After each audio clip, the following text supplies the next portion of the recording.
The Prince, by Niccolò Machiavelli. Part 1. Niccolò Machiavelli to Lorenzo, the magnificent son of Piero de' Medici. It is customary for those who wish to gain the favor of a prince to endeavor to do so by offering him gifts of those things which they hold most precious, or in which they know him to take especial delight. In this way, princes are often presented with horses, arms, cloth of gold, gems, and such like ornaments worthy of their grandeur. In my desire, however, to offer to your highness some humble testimony of my devotion, I have been unable to find among my possessions anything which I hold so dear or esteem so highly as that knowledge of the deeds of great men which I have acquired through a long experience of modern events and a constant study of the past. The results of my long observations and reflections are recorded in the little volume which I now offer to your highness. And although I deem this work unworthy of your highness's notice, yet my confidence in your humanity assures me that you will accept it, knowing that it is not in my power to offer you a greater gift than that of enabling you to understand in the shortest possible time all those things which I have learnt through danger and suffering in the course of many years. I have not sought to adorn my work with long phrases or high-sounding words or any of those allurements and ornaments with which many writers seek to embellish their books, as I desire no honor for my work but such as its truth and the gravity of its subject may justly deserve.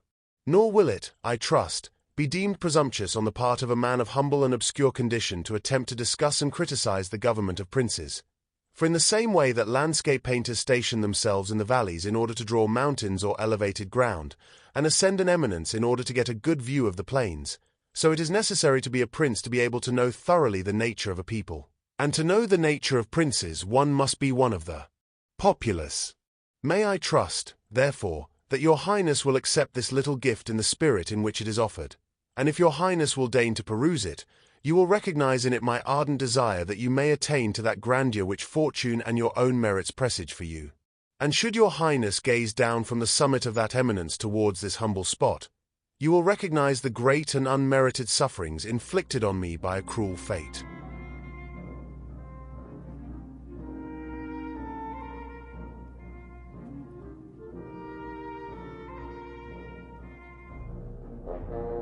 Chapter 1.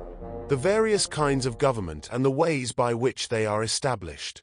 All states and dominions which hold or have held sway over mankind are either republics or monarchies. Monarchies are either hereditary ones, in which the rulers have been for many years of the same family, or else they are those of recent foundation. The newly founded ones are either entirely new, as was Milan to Francesco Sforza, or else they are, as it were, new members grafted on to the hereditary possessions of the prince that annexes them, as is the kingdom of Naples to the king of Spain. The dominions thus acquired have either been previously accustomed to the rule of another prince, or else have been free states, and they are annexed either by force of arms of the prince, or of others, or else fall to him by good fortune or merit. Chapter 2. Of hereditary monarchies. I will not here speak of republics, having already treated of them fully in another place. I will deal only with monarchies, and will show how the various kinds described above can be governed and maintained. In the first place, in hereditary states accustomed to the reigning family, the difficulty of maintaining them is far less than in new monarchies, for it is sufficient not to exceed the ancestral usages, and to accommodate oneself to accidental circumstances. In this way such a prince, if of ordinary ability, will always be able to maintain his position, unless some very exceptional and excessive force deprives him of it. And even if he be thus deprived of it, on the slightest misfortune happening to the new occupier, he will be able to regain it.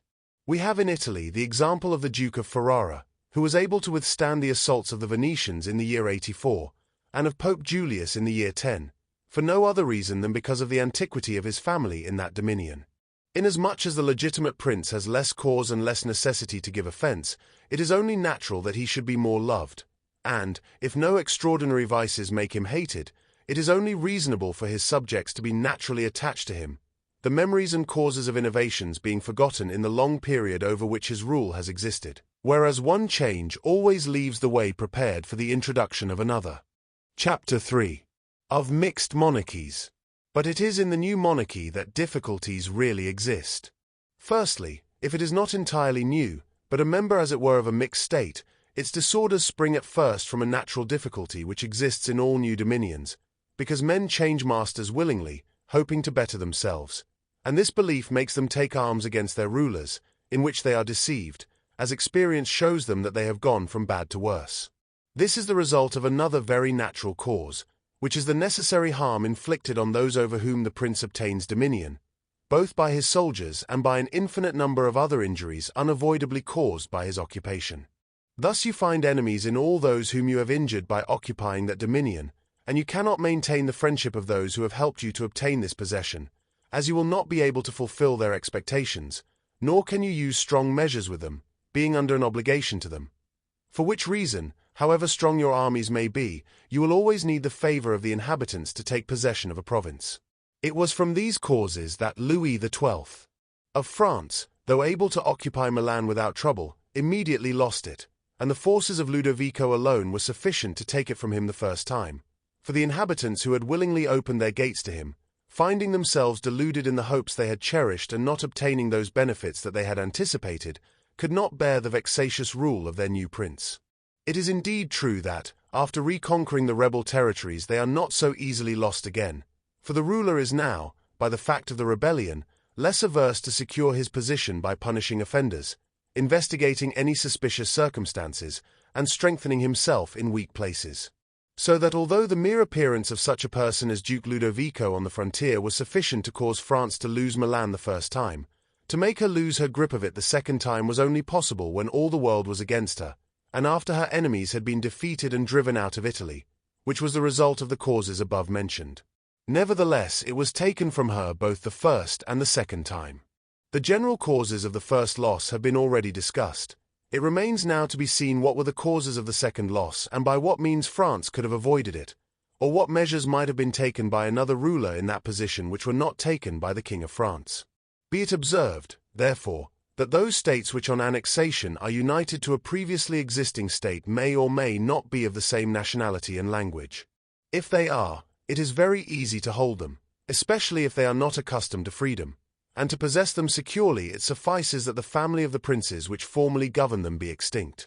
For the rest, their old condition not being disturbed, and there being no dissimilarity of customs, the people settle down quietly under their new rulers, as is seen in the case of Burgundy, Brittany, Gascony, and Normandy, which have been so long united to France. And although there may be some slight differences of language, the customs of the people are nevertheless similar, and they can get along well together. And whoever obtains possession of them and wishes to retain them must bear in mind two things: the one, that the blood of their old rulers is extinct; the other, to make no alteration either in their laws or in their taxes. In this way they will in a very short space of time become united with their old possessions and form one state. But when dominions are acquired in a province differing in language, laws, and customs, the difficulties to be overcome are great, and it requires good fortune as well as great industry to retain them. One of the best and most certain means of doing so would be for the new ruler to take up his residence in them. This would render their possession more secure and durable. It is what the Turk has done in Greece.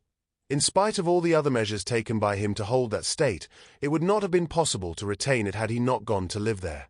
Being on the spot, disorders can be seen as they arise and can quickly be remedied, but living at a distance, they are only heard of when they get beyond remedy. Besides which, the province is not despoiled by your officials. The subjects are pleased with the easy accessibility of their prince, and wishing to be loyal they have more reason to love him, and should they be otherwise they will have greater cause to fear him. Any external power who wishes to assail that state will be less disposed to do so, so that as long as he resides there he will be very hard to dispossess. The other and better remedy is to plant colonies in one or two of those places which form as it were the keys of the land, for it is necessary either to do this or to maintain a large force of armed men. The colonies will cost the prince little. With little or no expense on his part, he can send and maintain them. He only injures those whose lands and houses are taken to give to the new inhabitants, and these form but a small proportion of the state, and those who are injured, remaining poor and scattered, can never do any harm to him, and all the others are, on the one hand, not injured and therefore easily pacified, and, on the other, are fearful of offending lest they should be treated like those who have been dispossessed of their property. To conclude, these colonies cost nothing, are more faithful, and give less offense. and the injured parties being poor and scattered are unable to do mischief, as I have shown. For it must be noted that men must either be caressed or else annihilated. They will revenge themselves for small injuries, but cannot do so for great ones. The injury, therefore, that we do to a man must be such that we need not fear his vengeance.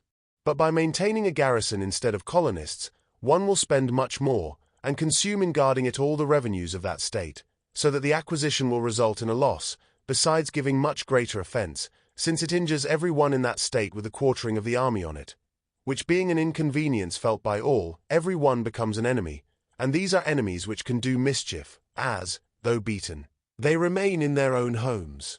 In every way, therefore, a garrison is as useless as colonies are useful.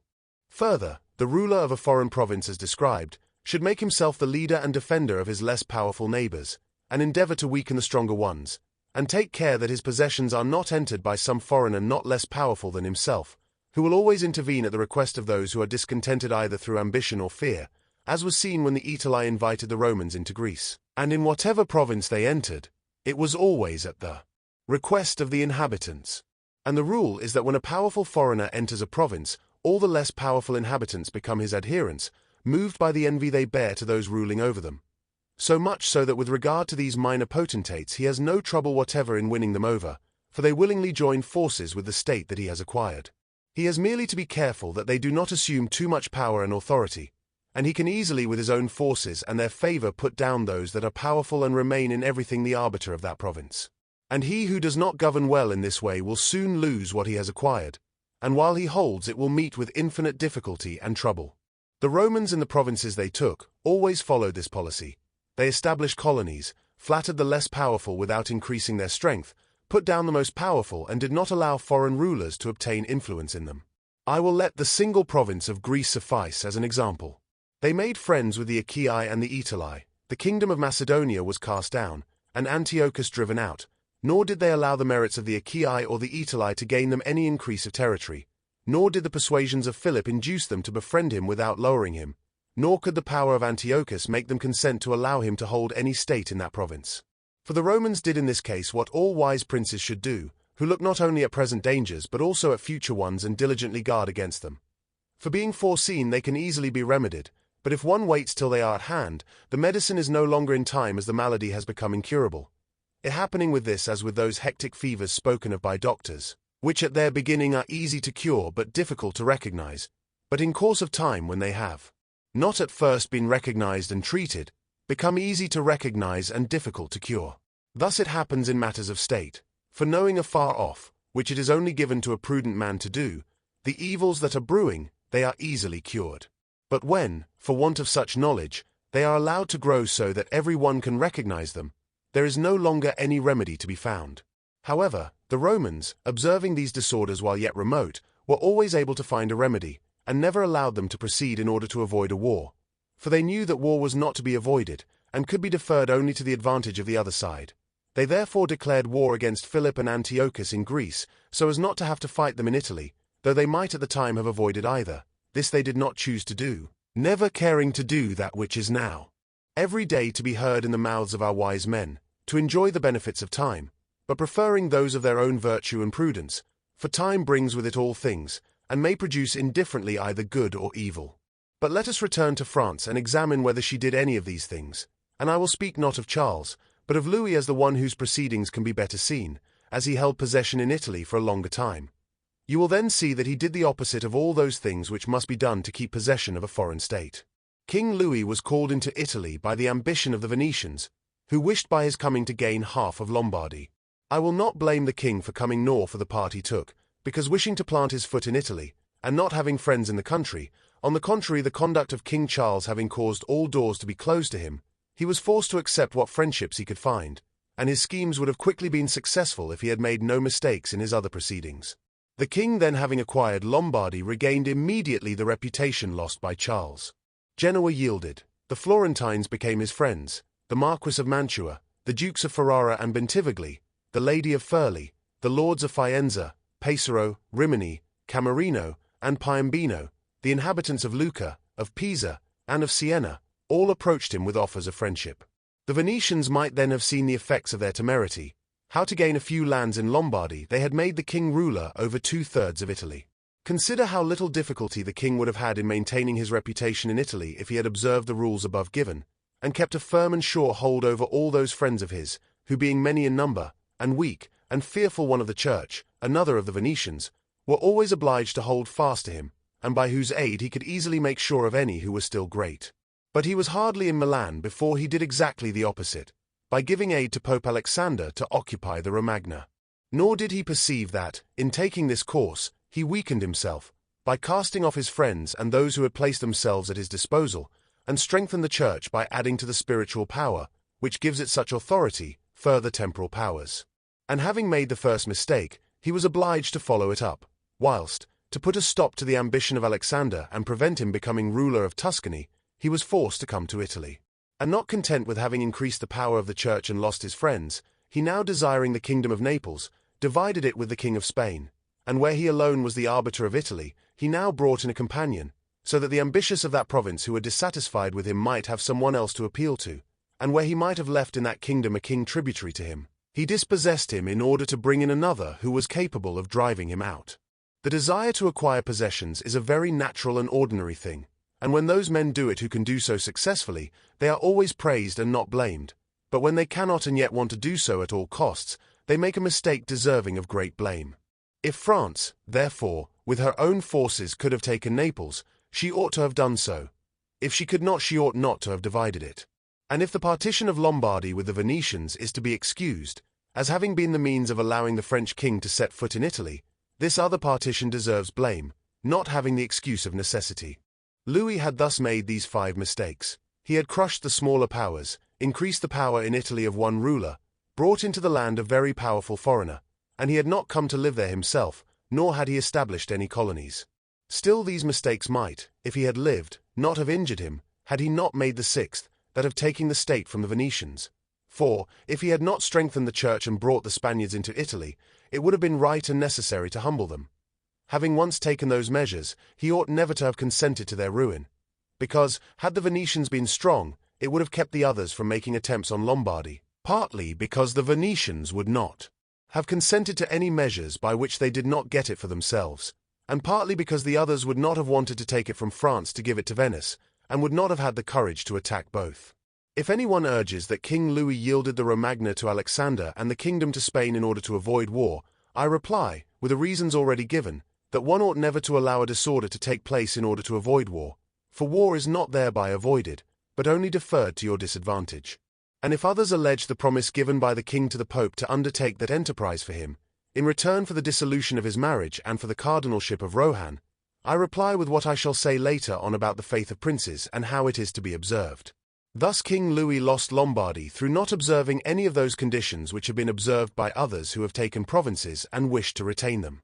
Nor is this any miracle, but very reasonable and natural.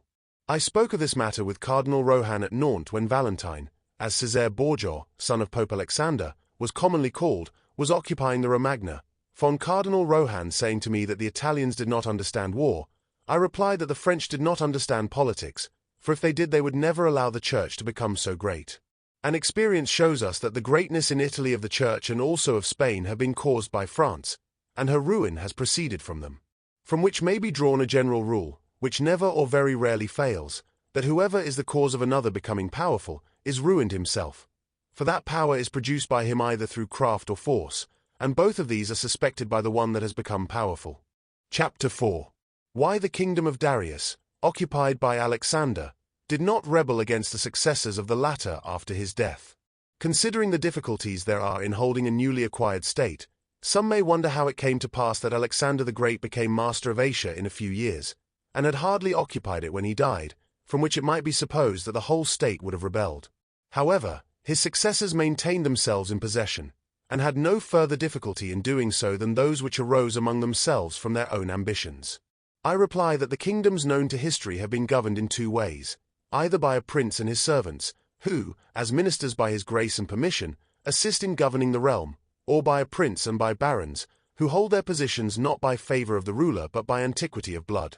Such barons have states and subjects of their own, who recognize them as their lords and are naturally attached to them. In those states which are governed by a prince and his servants, the prince possesses more authority, because there is no one in the state regarded as a superior besides himself, and if others are obeyed, it is merely as ministers and officials of the prince, and no one regards them with any special affection. Examples of these two kinds of government in our own time are the Turk and the King of France. All the Turkish monarchy is governed by one ruler, the others are his servants, and dividing his kingdom into sanjakates, he sends to them various administrators, and changes or recalls them at his pleasure. But the King of France is surrounded by a large number of ancient nobles, recognized as such by their subjects, and loved by them. They have their prerogatives, which the king cannot deprive them of without danger to himself. Whoever now considers these two states will see that it would be difficult to acquire the state of the Turk, but having conquered it, it would be very easy to hold it. The causes of the difficulty of occupying the Turkish kingdom are, that the invader could not be invited by princes of that kingdom, nor hope to facilitate his enterprise by the rebellion of those around him, as will be evident from reasons given above. Because, being all slaves, and bound, it will be more difficult to corrupt them, and even if they were corrupted, little effect could be hoped for, as they would not be able to carry the people with them for the reasons mentioned. Therefore, whoever assaults the Turk must be prepared to meet his united forces, and must rely more on his own strength than on the disorders of others. But having once conquered him, and beaten him in battle so that he can no longer raise armies, nothing else is to be feared except the family of the prince, and if this is extinguished, there is no longer any one to be feared, the others having no credit with the people. And as the victor before the victory could place no hope in them, so he need not fear them afterwards. The contrary is the case in kingdoms governed like that of France, because it is easy to enter them by winning over some baron of the kingdom, there being always some malcontents, and those desiring innovations. These can, for the reasons stated, open the way to you and facilitate victory. But afterwards, if you wish to keep possession, infinite difficulties arise, both from those who have aided you and from those you have oppressed. Nor is it sufficient to extinguish the family of the prince, for there remain those nobles who will make themselves the head of new changes, and being neither able to content them nor exterminate them, you will lose the state whenever an occasion arises. Now if you will consider what was the nature of the government of Darius, you will find it similar to the kingdom of the Turk, and therefore Alexander had first to completely overthrow it and seize the country, after which victory, Darius being dead, the state remained secure to Alexander, for the reasons discussed above. And his successors, had they remained united, might have enjoyed it in peace, nor did any tumults arise in the kingdom except those fomented by themselves. But it is impossible to possess with such ease countries constituted like France. Hence arose the frequent rebellions of Spain, France, and Greece against the Romans, owing to the numerous principalities which existed in those states. For, as long as the memory of these lasted, the Romans were always uncertain of their possessions. But when the memory of these principalities had been extinguished, they became, with the power and duration of the empire, secure possessions. And afterwards the latter could, when fighting among themselves, draw each one with him a portion of these provinces, according to the authority he had established there, and these provinces, when the family of their ancient princes was extinct, recognized no other rulers but the Romans. Considering these things, therefore, let no one be surprised at the facility with which Alexander could hold Asia, and at the difficulties that others have had in holding acquired possessions, like Pyrrhus and many others, as this was not caused by the greater or smaller ability of the conqueror, but depended on the dissimilarity of the conditions. Chapter 5. The way to govern cities or dominions that, previous to being occupied, lived under their own laws. When those states which have been acquired are accustomed to live at liberty under their own laws, there are three ways of holding them. The first is to ruin them, the second is to go and live there in person, the third is to allow them to live under their own laws, taking tribute of them, and creating there within the country a state composed of a few who will keep it friendly to you. Because this state, being created by the prince, knows that it cannot exist without his friendship and protection, and will do all it can to keep them, and a city used to liberty can be more easily held by means of its citizens than in any other way, if you wish to preserve it. There is the example of the Spartans and the Romans. The Spartans held Athens and Thebes by creating within them a state of a few people. Nevertheless, they lost them. The Romans, in order to hold Capua, Carthage, and Numantia, destroyed them, but did not lose them. They wanted to hold Greece in almost the same way as the Spartans held it, leaving it free and under its own laws, but they did not succeed, so that they were compelled to destroy many cities in that province in order to keep it, because in truth there is no sure method of holding them except by ruining them. And whoever becomes the ruler of a free city and does not destroy it, can expect to be destroyed by it, for it can always find a motive for rebellion in the name of liberty and of its ancient usages, which are forgotten neither by lapse of time nor by benefits received, and whatever one does or provides, so long as the inhabitants are not separated or dispersed, they do not forget that name and those usages, but appeal to them at once in every emergency, as did Pisa after being so many years held in servitude by the Florentines. But when cities or provinces have been accustomed to live under a prince, and the family of that prince is extinguished, being on the one hand used to obey, and on the other not having their old prince, they cannot unite in choosing one from among themselves, and they do not know how to live in freedom, so that they are slower to take arms, and a prince can win them over with greater facility and establish himself securely. But in republics there is greater life, greater hatred, and more desire for vengeance. They do not and cannot cast aside the memory of their ancient liberty, so that the surest way is either to destroy them or reside in them. Chapter 6. Of new dominions which have been acquired by one's own arms and powers. Let no one marvel if in speaking of new dominions both as to prince and state, I bring forward very exalted instances, for as men walk almost always in the paths trodden by others, proceeding in their actions by imitation, and not being always able to follow others exactly, nor attain to the excellence of those they imitate, a prudent man should always follow in the path trodden by great men and imitate those who are most excellent, so that if he does not attain to their greatness, at any rate, he will get some tinge of it. He will do like prudent archers, who when the place they wish to hit is too far off, knowing how far their bow will carry, aim at a spot much higher than the one they wish to hit, not in order to reach this height with their arrow, but by help of this high aim to hit the spot they wish to. I say then that in new dominions, where there is a new prince, it is more or less easy to hold them according to the greater or lesser ability of him who acquires them. And as the fact of a private individual becoming a prince presupposes either great ability or good fortune, it would appear that either of these things would mitigate in part many difficulties. Nevertheless, those who have been wanting as regards good fortune have maintained themselves best. The matter is also facilitated by the prince being obliged to reside personally in his territory, having no others. But to come to those who have become princes through their own merits and not by fortune, I regard as the greatest, Moses, Cyrus, Romulus, Theseus, and such like. And although one should not speak of Moses, he having merely carried out what was ordered him by God, still he deserves admiration, if only for that grace which made him worthy to speak with God.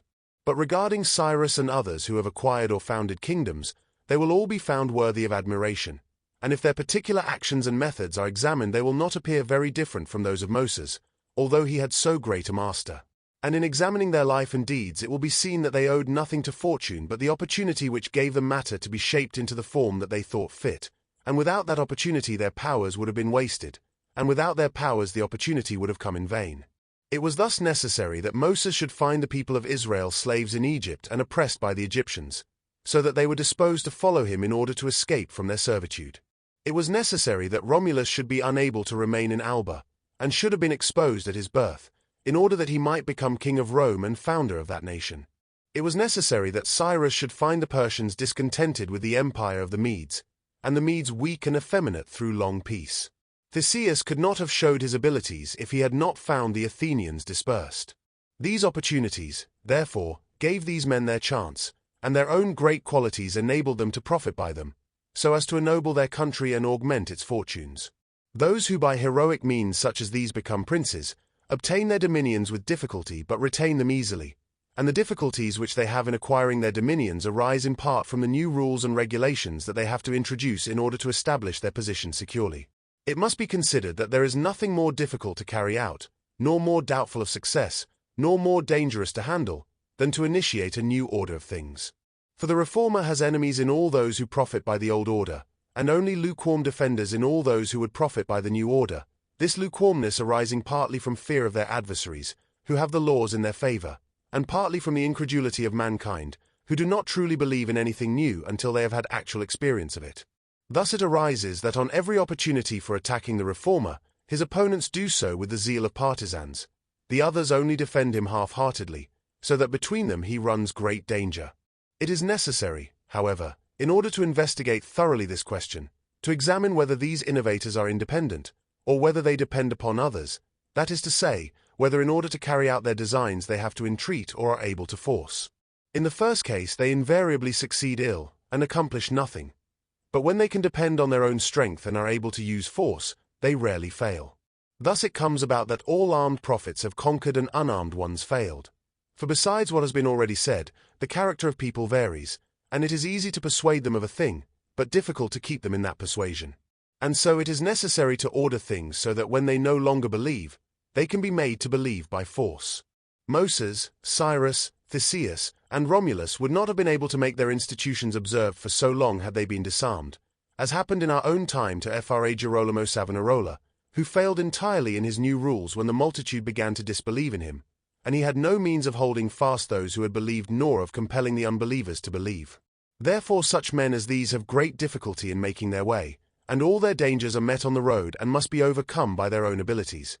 But when once they have overcome them and have begun to be held in veneration, and have suppressed those who envied them, they remain powerful and secure, honored and happy. To the high examples given I will add a lesser one, which, however, is to be compared in some measure with them and will serve as an instance of all such cases, that of Jeron of Syracuse, who from a private individual became Prince of Syracusa, without other aid from fortune beyond the opportunity. For the Syracusans being oppressed elected him as their captain, from which by merit he was made prince. While still in private life his virtues were such that it was written of him, that he lacked nothing to reign but the kingdom. He abolished the old militia, raised a new one, abandoned his old friendships and formed new ones. And as he had thus friends and soldiers of his own, he was able on this foundation to build securely, so that while he had great trouble in acquiring his position he had little in maintaining it. Chapter 7. Of new dominions acquired by the power of others or by fortune. Those who rise from private citizens to be princes merely by fortune have little trouble in rising but very much in maintaining their position. They meet with no difficulties on the way as they fly over them, but all their difficulties arise when they are established. Such are they who are granted a state either for money, or by favor of him who grants it, as happened to many in Greece, in the cities of Ionia and of the Hellespont, who were created princes by Darius in order to hold these places for his security and glory. Such were also those emperors who from private citizens became emperors by bribing the army. Such as these depend absolutely on the good will and fortune of those who have raised them, both of which are extremely inconstant and unstable. They neither know how to, nor are in a position to maintain their rank, for unless he be a man of great genius, it is not likely that one who has always lived in a private position should know how to command, and they are unable to command because they possess no forces which will be friendly and faithful to them. Moreover, states quickly founded, like all other things which are born and grow rapidly, cannot have deep roots, so that the first storm destroys them, unless, as already said, the man who thus becomes a prince is of such great genius as to be able to take immediate steps for maintaining what fortune has thrown into his lap, and lay afterwards those foundations which others make before becoming princes. With regard to these two methods of becoming a prince, by ability or by good fortune, I will here adduce two examples which have taken place within our memory, those of Francesco Sforza and Cesare Borgia. Francesco, by appropriate means and through great abilities, from citizen became Duke of Milan, and what he had attained after 1,000 difficulties he maintained with little trouble. On the other hand, Cesare Borgia, commonly called Duke Valentine, acquired the state through the fortune of his father and by the same means lost it, and that although every measure was adopted by him and everything done that a prudent and capable man could do to establish himself firmly in that state that the arms and the favors of others had given him. For, as we have said, he who does not lay his foundations beforehand may by great abilities do so afterwards, although with great trouble to the architect and danger to the building. If, then, one considers the progress made by the Duke, it will be seen how firm were the foundations he had laid to his future power, which I do not think it superfluous to examine, as I know of no better precepts for a new prince to follow than the example of his actions. And if his measures were not successful, it was through no fault of his own but only by the most extraordinary malignity of fortune. In wishing to aggrandize the Duke his son, Alexander VI had to meet very great difficulties both present and future. In the first place, he saw no way of making him ruler of any state that was not a possession of the Church. And in attempting to take that of the Church, he knew that the Duke of Milan and the Venetians would not consent, because Faenza and Rimini were already under the protection of the Venetians. He saw, moreover, that the arms of Italy, especially of those who might have served him, were in the hands of those who would fear the greatness of the Pope, and therefore he could not depend upon them, being all under the Orsinis and Colonnas and their adherents. It was, therefore, necessary to disturb the existing condition and bring about disorders in the states of Italy in order to obtain secure mastery over a part of them. This was easy, for he found the Venetians, who, actuated by other motives, had invited the French into Italy, which he not only did not oppose, but facilitated by dissolving the marriage of King Louis. The king came thus into Italy with the aid of the Venetians and the consent of Alexander, and had hardly arrived at Milan before the Pope obtained troops from him for his enterprise in the Romagna, which he carried out by means of the reputation of the king. The Duke, having thus obtained the Romagna and defeated the Colonnas, was hindered in maintaining it and proceeding further by two things: the one, his forces, of which he doubted the fidelity; the other, the will of France, that is to say, he feared lest the arms of the Orsini of which he had availed himself should fail him, and not only hinder him in obtaining more but take from him what he had already conquered, and he also feared that the king might do the same. He had evidence of this as regards the Orsini when, after taking Faenza, he assaulted Bologna and observed their backwardness in the assault. And as regards the king, he perceived his designs when, after taking the dukedom of Urbino, he attacked Tuscany, and the king made him desist from that enterprise, whereupon the duke decided to depend no longer on the fortunes and arms of others. The first thing he did was to weaken the parties of the Orsinis and Colonnas in Rome by gaining all their adherents who were gentlemen and making them followers of himself, by granting them large pensions, and appointing them to commands and offices according to their rank, so that their attachment to their parties was extinguished in a few months, and entirely concentrated on the duke. After this he awaited an opportunity for crushing the Orsinis, having dispersed the adherents of the Colonna family, and when the opportunity arrived he made good use of it, for the Orsini, seeing at length that the greatness of the duke and of the church meant their own ruin, convoked a diet at Magione in the Perugino. Hence sprang the rebellion of Urbino and the tumults in Romagna and infinite dangers to the duke, who overcame them all with the help of the French, and having regained his reputation, neither trusting France nor other foreign forces in order not to have to oppose them, he had recourse to stratagem. He dissembled his aims so well that the Orsini, through the mediation of Signor Pavolo, made their peace with him, which the duke spared no efforts to make secure, presenting them with robes, money, and horses, so that in their simplicity they were induced to come to Sinigalia and fell into his hands. Having thus suppressed these leaders and made their partisans his friends, the duke had laid a very good foundation to his power, having all the Romagna with the duchy of Urbino, and having gained the favor of the inhabitants, who began to feel the benefit of his rule. And as this part is worthy of note and of imitation by others, I will not omit mention of it. When he took the Romagna, it had previously been governed by weak rulers, who had rather despoiled their subjects than governed them, and given them more cause for disunion than for union, so that the province was a prey to robbery, assaults, and every kind of disorder. He, therefore, judged it necessary to give them a good government in order to make them peaceful and obedient to his rule. For this purpose he appointed Messer Ramiro di Orco, a cruel and able man, to whom he gave the fullest authority. This man, in a short time, was highly successful in rendering the country orderly and united, whereupon the duke, not deeming such excessive authority expedient, lest it should become hateful, appointed a civil court of justice in the middle of the province under an excellent president, to which each city appointed its own advocate. And as he knew that the harshness of the past had engendered some amount of hatred, in order to purge the minds of the people and to win them over completely, he resolved to show that if any cruelty had taken place it was not by his orders, but through the harsh disposition of his minister. And taking him on some pretext, he had him placed one morning in the public square at Cesena, cut in half, with a piece of wood and blood-stained knife by his side. The ferocity of this spectacle caused the people both satisfaction and amazement. But to return to where we left off. The duke, being now powerful and partly secured against present perils, being armed himself, and having in a great measure put down those neighboring forces which might injure him, had now to get the respect of France, if he wished to proceed with his acquisitions, for he knew that the king, who had lately discovered his error, would not give him any help. He began therefore to seek fresh alliances and to vacillate with France in the expedition that the French made towards the kingdom of Naples against the Spaniards, who were besieging Gaeta. His intention was to assure himself of them, which he would soon have succeeded in doing if Alexander had lived. These were the measures taken by him with regard to the present. As to the future, he feared that a new successor to the church might not be friendly to him and might seek to deprive him of what Alexander had given him, and he sought to provide against this in 4 ways. Firstly, by destroying all who were of the blood of those ruling families which he had despoiled, in order to deprive the Pope of any opportunity. Secondly, by gaining the friendship of the Roman nobles, so that he might through them hold as it were the Pope in check. Thirdly, by obtaining as great a hold on the college as he could. Fourthly, by acquiring such power before the Pope died as to be able to resist alone the first onslaught. Of these 4 things he had at the death of Alexander accomplished 3, and the 4th he had almost accomplished. 4 of the dispossessed rulers he killed as many as he could lay hands on, and very few escaped.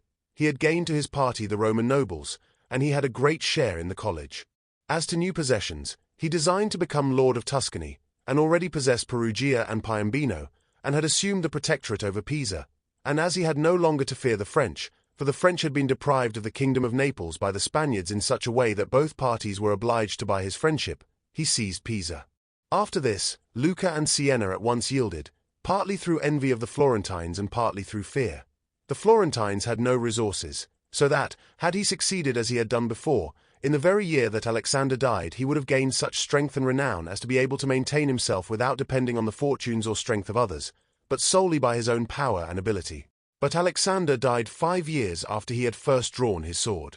He left him with the state of Romagna only firmly established, and all the other schemes in mid-air, between two very powerful and hostile armies, and suffering from a fatal illness. But the valor and ability of the Duke was such, and he knew so well how to win over men or vanquish them, and so strong were the foundations that he had laid in this short time, that if he had not had those 2 armies upon him, or else had been in good health, he would have survived every difficulty. And that his foundations were good is seen from the fact that the Romagna waited for him more than a month.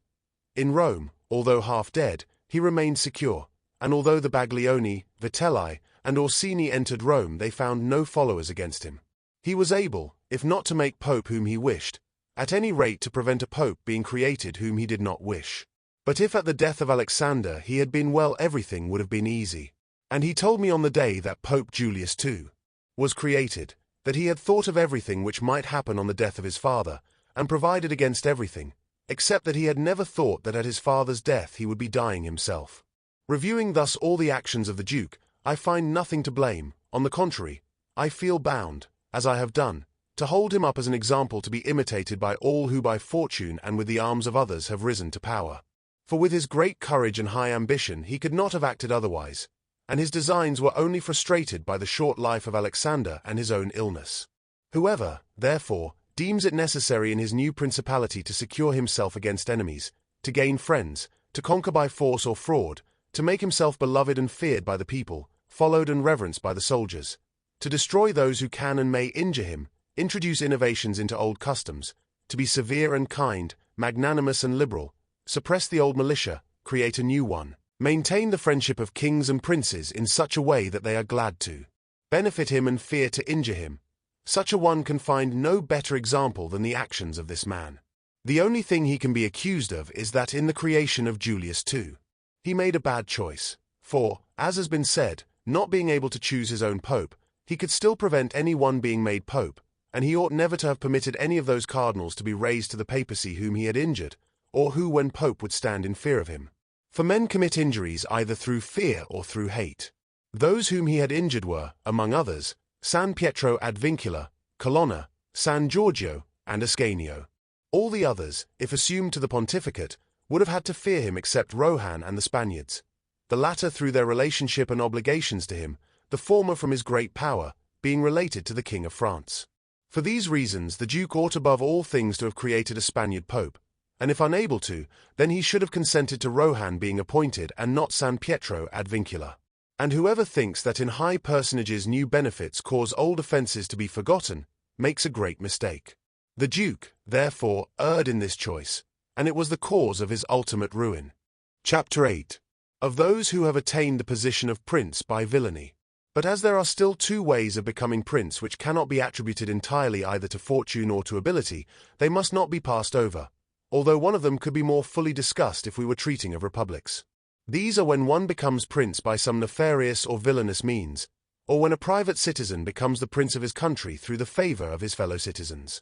And in speaking of the former means, I will give 2 examples, one ancient, the other modern, without entering further into the merits of this method, as I judge them to be sufficient for any one obliged to imitate them. Agathocles the Sicilian rose not only from private life but from the lowest and most abject position to be king of Syracuse. The son of a potter, he led a life of the utmost wickedness through all the stages of his fortune. Nevertheless, his wickedness was accompanied by such vigor of mind and body that, having joined the militia, he rose through all its grades to be praetor of Syracuse. Having been appointed to this position, and having decided to become prince, and to hold with violence and without the support of others that which had been granted him, and having imparted his design to Hamilcar the Carthaginian, who with his armies was fighting in Sicily, He called together one morning the people and senate of Syracuse, as if he had to deliberate on matters of importance to the Republic, and at a given signal had all the senators and the richest men of the people killed by his soldiers. After their death he occupied and held rule over the city without any civil disorders. And although he was twice beaten by the Carthaginians and ultimately besieged, he was able not only to defend the city, but leaving a portion of his forces for its defense, with the remainder he invaded Africa, and in a short time liberated Syracuse from the siege and brought the Carthaginians to great extremities, so that they were obliged to come to terms with him, and remain contented with the possession of Africa, leaving Sicily to Agathocles. Whoever considers, therefore, the actions and qualities of this man, will see few if any things which can be attributed to fortune. For, as above stated, it was not by the favor of any person, but through the grades of the militia, which he had gained with 1,000 hardships and perils, that he arrived at the position of prince, which he afterwards maintained by so many courageous and perilous expedients. It cannot be called a virtue to kill one's fellow citizens, betray one's friends, be without faith, without pity, and without religion, by which methods one may indeed gain an empire, but not glory. For if the virtues of Agathocles in braving and overcoming perils, and his greatness of soul in supporting and surmounting obstacles be considered, one sees no reason for holding him inferior to any of the most renowned captains. Nevertheless, his barbarous cruelty and inhumanity, together with his countless atrocities, do not permit of his being named among the most famous men. We cannot attribute to fortune or merit that which he achieved without either. In our own times, during the reign of Alexander VI, Oliver Otto du Fermo had been left a young boy under the care of his maternal uncle, Giovanni Fogliani, who brought him up, and sent him in early youth to fight under Paolo Vitelli, in order that he might, under that discipline, obtain a good military position. On the death of Paolo he fought under his brother Vitellozzo, and in a very short time, being of great intelligence and active in mind and body, he became one of the leaders of his troops. But deeming it servile to be under others, he resolved, with the help of some citizens of Fermo, who preferred servitude to the liberty of their country, and with the favor of the Vitellis, to occupy Fermo. He therefore wrote to Giovanni Fogliani, how, having been for many years away from home, he wished to come to see him in his city, and in some measure to revisit his estates. And as he had only labored to gain honor, in order that his fellow citizens might see that he had not spent his time in vain, he wished to come honorably accompanied by 100 horsemen, his friends and followers, and prayed him that he would be pleased to order that he should be received with honor by the citizens of Fermo, by which he would honor not only him, Oliver Otto, but also himself, as he had been his pupil. Giovanni did not fail in any duty toward his nephew. He caused him to be honorably received by the people of Fermo, and lodged him in his own houses. After waiting some days to arrange all that was necessary to his villainous projects, Oliver Otto invited Giovanni Fogliani and all the principal men of Fermo to a grand banquet. After the dinner and the entertainments usual at such feasts, Oliver Otto artfully introduced certain important matters of discussion, speaking of the greatness of Pope Alexander, and of his son Cesare, and of their enterprises. To which discourses Giovanni and others having replied, he all at once rose, saying that these matters should be spoken of in a more secret place, and withdrew into a room where Giovanni and the other citizens followed him. They were no sooner seated than soldiers rushed out of hiding places and killed Giovanni and all the others. After which massacre Oliver Otto mounted his horse, rode through the town and besieged the chief magistrate in his palace, so that through fear they were obliged to obey him and form a government, of which he made himself prince. And all those being dead who, if discontented, could injure him, he fortified himself with new orders, civil and military, in such a way that within the year that he held the principality he was not only safe himself in the city of Fermo, but had become formidable to all his neighbors. And his overthrow would have been difficult, like that of Agathocles, if he had not allowed himself to be deceived by Cesare Borgia, when he besieged the Orsinis and Vitellis at Sinigalia, as already related, where he also was taken, 1 year after the parricide he had committed, and strangled, together with Vitellozzo, who had been his teacher in ability and atrocity. Some may wonder how it came about that Agathocles, and others like him, could, after infinite treachery and cruelty, live secure for many years in their country and defend themselves from external enemies without being conspired against by their subjects, although many others have, through their cruelty, been unable to maintain their position in times of peace, not to speak of the uncertain times of war. I believe this arises from the cruelties being used well or badly. Well used may be called those, if it is permissible to use the word well of evil, which are committed once for the need of securing one's self, and which afterwards are not persisted in, but are exchanged for measures as useful to the subjects as possible. Cruelties ill-used are those which, although at first few, increase rather than diminish with time. Those who follow the former method may remedy in some measure their condition, both with God and man, as did Agathocles. As to the others, it is impossible for them to maintain themselves. Whence it is to be noted, that in taking a state the conqueror must arrange to commit all his cruelties at once, so as not to have to recur to them every day, and so as to be able, by not making fresh changes, to reassure people and win them over by benefiting them.